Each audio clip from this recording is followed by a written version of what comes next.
سلام به شما، خوش اومدید. امروز یک کندوکاو خیلی ویژه داریم. رفتیم سراغ منابعی که شما فرستادید، کلی مقاله و یادداشت و تحقیق، هم حول و حوش این سوالای بزرگ بشری. رازهای جهان هستی، مفهوم خدا، چیزایی که واقعا ذهنو درگیر میکنه. هدفمون اینه که نکات اصلی و دیدگاه‌های مختلف این منابع رو با هم مرور کنیم. آماده اید؟ خب، بیایید با یکی از سوالای واقعا گیج کننده شروع کنیم. توی چند تا از منابعتون بود جهان ما بی‌نهایته یا نه یه پایانی داره؟ آها، یکی از مقاله ها میگفت تلسکوپ‌ها تا یه جاهایی رو دیدن، ولی خب اونورترش چی؟ هنوز نمیدونیم. دقیقاً. و نکته‌ای که تو منابع شما بود این بود که هر دو حالت ذهن را به چالش میکشه. یکی از یادداشت‌ها مثال خوبی زده بود، میگفت تصور بی‌نهایت سخته. خب بعد اگه بگی محدوده، سوال میشه خب اون دیوار آخرش چیه؟ اون طرفش چی؟ دقیقاً. یعنی اینجا دیگه فیزیک و فلسفه به هم میرسن. جالبه، یادم یه مقاله کیهانشناسی هم میگفت مدل‌های ریاضی هستن که هر دو احتمال رو ممکن میدونن. یعنی هم بی‌نهایت، هم محدود، ولی بدون مرز، مثل سطح یک کره مثلا. بله. پس انگار علم فعلا جوابی نداره، بیشتر مدل سازیه. و این خب ما رو میرسونه به سوال بعدی که اونم خیلی پررنگ بود توی منابع. شروع جهان چطور بوده؟ نظریه بیگ بنگ خب تقریبا همه جا هست. میگه 13.8 میلیارد سال پیش یه نقطه خیلی داغ و فشرده بوده که منفجر شده. درسته. اما اون سوال کلیدی که یکی از مقالات علمی فلسفی خوب بهش پرداخته بود اینه که چی باعث اون انفجار شد؟ اصلا قبل از بیگ بنگ معنی داره؟ دقیقاً. یادم یکی از منابع شما به مدل‌های چرخه‌ای اشاره داشت.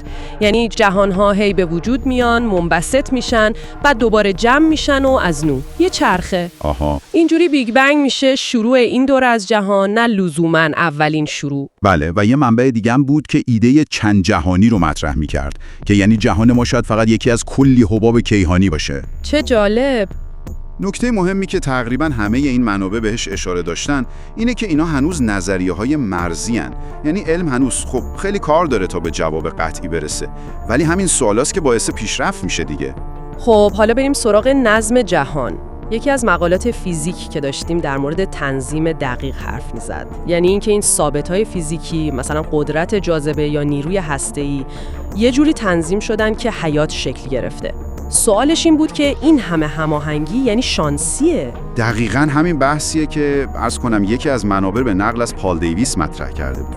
دیویس طبق اون مقاله میگفت احتمال اینکه این همه چیز دقیق و شانسی کنار هم جور بشه که حیات ممکن بشه خیلی خیلی کمه. یعنی احتمالش نزدیک صفره؟ تقریباً.